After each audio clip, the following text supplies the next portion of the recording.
Bonjour, bonsoir, bienvenue dans cette petite vidéo du dimanche. J'espère que vous allez bien, vous avez préparé bien les fêtes. Aujourd'hui, on va parler du vin, et notamment de la crise qui secoue le secteur viticole. Alors, selon l'AFP, la filière du vin doit faire preuve de réalisme et adapter son potentiel de production en réduisant les surfaces de vignes, ont estimé mercredi les responsables de deux organisations du secteur à l'occasion de la présentation d'un plan stratégique visant à préserver l'avenir du vin en France. On ne va pas continuer de produire pour distiller, c'est-à-dire utiliser des aides publiques pour détruire la production excédentaire, a souligné Samuel Montgermont, président de Vin Société, une structure de promotion et de défense de la filière. Ouais, on est en pleine restructuration. On va voir ce que ça a donné, si l'Europe veut bien nous aider. Et on essaie de voir différentes pistes. Alors, diminuer les surfaces est nécessaire à abonder Bernard Farge, président du Comité national des interprofessions des vins et à appellation d'origine et à indication géographique, CNIV. Il faudrait, à ses yeux, probablement sortir assez rapidement de la production autour de 100 000 hectares, sur les 750 000 hectares de vignobles que compte la France. De l'ambition, de la fierté, de la modernité. La filière travaille actuellement pour trouver les outils pouvant financer cette réduction des surfaces, notamment au niveau européen, a indiqué Bernard Farge. Quels que soient les outils utilisés et les surfaces concernées, ce recalibrage doit être volontaire, pas dirigiste, a affirmé Samuel Montgermont en reconnaissant que cela va imposer des décisions douloureuses. Bon, ben on va voir ce qui va se passer dans les prochaines semaines, les prochains mois.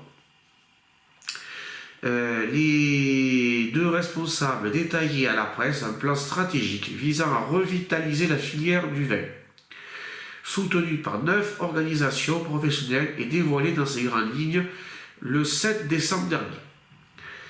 Crise viticole, le ministre de l'Agriculture esquisse des aides supplémentaires. Il faut trouver des solutions pour amortir les chocs, a justifié Samuel Montgermont.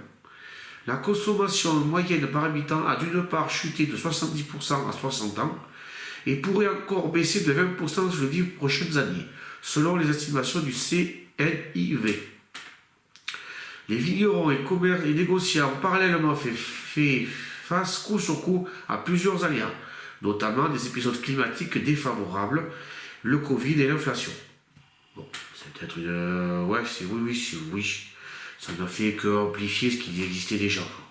Il semblerait qu'il y ait une réorganisation de la consommation et les jeunes surtout se concentrent sur des alcools forts et les personnes un peu plus âgées, un peu plus de mon âge, boivent moins de vin, peut-être plus de bière, quoi.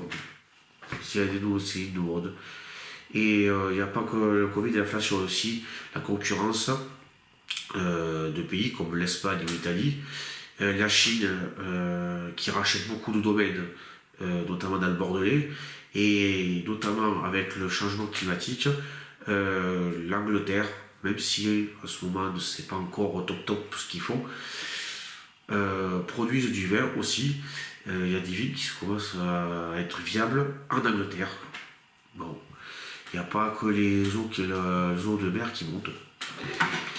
Les vignerons et négociants ont parallèlement fait face, comme j'ai dit, notamment des épisodes climatiques défavorables, le Covid et l'inflation. On a réussi à trouver une union sacrée autour d'un plan filière qui doit être affiné dans des groupes de travail, puis présenté au gouvernement dans les mois à venir pour les éventuelles aides demandées, a détaillé Samuel Montgermont. Outre l'adaptation de potentiel de production, la filière a dégagé 3 axes supplémentaires.